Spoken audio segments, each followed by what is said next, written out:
দেখুন বন্ধুরা, আজকে এই চলে এসেছি আমরা স্কুল থেকে সোজাসুজি বাংলাদেশের বর্ডারে চলে এসেছি। এই হচ্ছে বাংলাদেশের বর্ডার।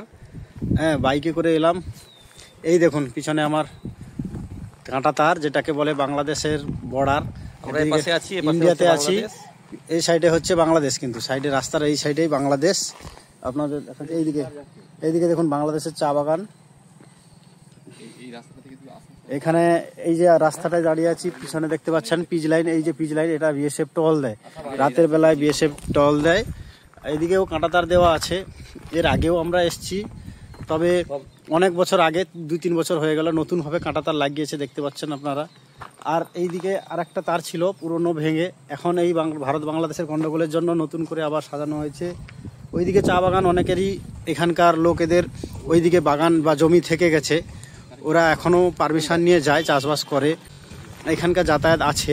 এই সমস্ত এলাকায় ভিতরে প্রবেশ করতে হলে আইডি পাসপোর্ট লাগবে, যেগুলো আমাদের নেই। আমরা শুধু ইন্ডিয়া থেকেই দাঁড়িয়ে এখন আপনাদের দেখাচ্ছি। এইদিকে দেখুন রাতের বেলা কিন্তু বিএসএফ টহল দেয়। আর এই এলাকায় আগেকার দিনে এই সব এলাকায়, এই যে গ্রাম, এই গ্রামের লোকেরাই এইখান দিয়ে গরু টরু পাচার করতো, সেই জন্য এগুলো এখন বর্ডার দিয়ে দেওয়া হয়েছে। আগে কিন্তু এই এলাকাতেই গরু পাচার হতো, গলিগোলাজ হতো। এটা আমাদের উত্তর দিনাজপুর জেলারই এটা বিএসএফ বর্ডার। এখানে কিন্তু প্রচুর মারামারি হতো, প্রচুর মারামারি, গুলিগোলাজ, বিএসএফ খুনও হয়েছে এর আগে অনেকবার আমরা দেখেছি।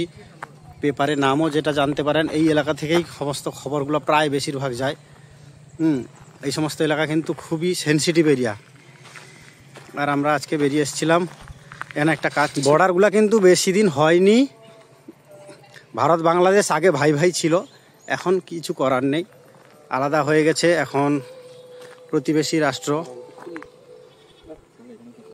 এদিকে দেখুন বন্ধুরা, এটা হচ্ছে গ্রাম, কিন্তু এখানে গ্রামের এই যে গরু ছাগল চলছে ভারতের, এটা ভারতেরই ভিতরে। আমি কিন্তু ভারতের ভিতরে এখনো আছি।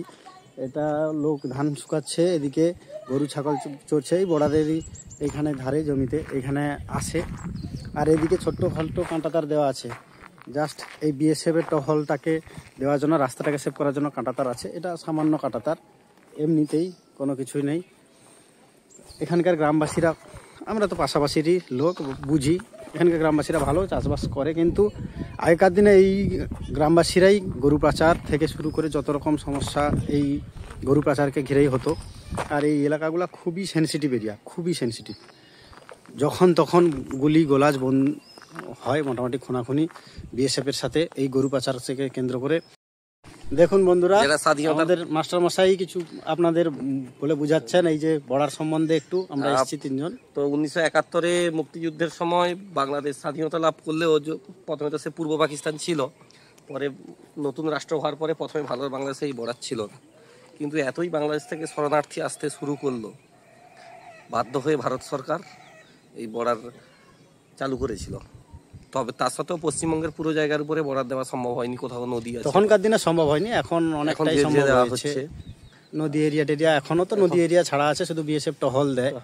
বাকি এখনো কিন্তু মালদার একটা এরিয়া আছে 100 মিটার মতো, এখনো বর্ডার হয়নি। আর এই ভারত বাংলাদেশের ডিসপুটের পরে এখনো ওটা তৈরি করতে দিচ্ছে না বাংলাদেশের লোকগুলা, এখনো ঝামেলা তৈরি করছে যাতে বর্ডার না তৈরি হয়, যাতে তারা যেরকম ভাবে বেআইনি ভাবে ঢুকতে বেরোতে পারবে। সঙ্গে গরু পাচার তো আছে, কিছু মারাত্মক জিনিস, গরু পাচার, কফ সিরাপ ওষুধের পাচার, এইসব অনেক কিছু চোরাচালানকারী হয়। তার সত্ত্বেও ভারতবর্ষের বিএসএফ খুব একদম, আমাদের তো সক্রিয় ভাবেই, খুব ভালোভাবেই আমাদের নিরাপত্তা দিচ্ছে, বর্ডার পাহারা দিচ্ছে। আর নতুনভাবেই গন্ডগোলের জন্য এই নতুনভাবে এটা তৈরি হয়েছে, একদম নতুন। আগে ছিল পুরোনোটা। এই যে পিছনে দেখতে পাচ্ছেন, এটা কিন্তু ওয়াচ টাওয়ার হিসেবে ব্যবহার করা হচ্ছে। এখন বিএসএফরা রাতে টহল দেয়, সঙ্গে ওয়াচ টাওয়ারে এখানে বিশ্রাম নেয়, রোজ ঝড় বৃষ্টি এখানে এসে বিশ্রাম নিয়ে থাকে, যেহেতু সেনসিটিভ হয়ে গেছে এখন এগুলা। আর এখন তো সেন্ট্রাল থেকে ডাইরেক্ট অর্ডার আছে রাজ্য পুলিশের সাথে কোনো রকমভাবে যোগাযোগ না রেখে সক্রিয়ভাবে অংশগ্রহণ করতে, সক্রিয়ভাবে হ্যান্ডেল করতে হবে কেসগুলোকে। আর এইরকম ছোট ছোট ভিডিও আপনাদের জন্য নিয়ে আসতে থাকবো, সঙ্গে থাকুন, দেখতে থাকুন, দেখাবে পরের ভিডিও।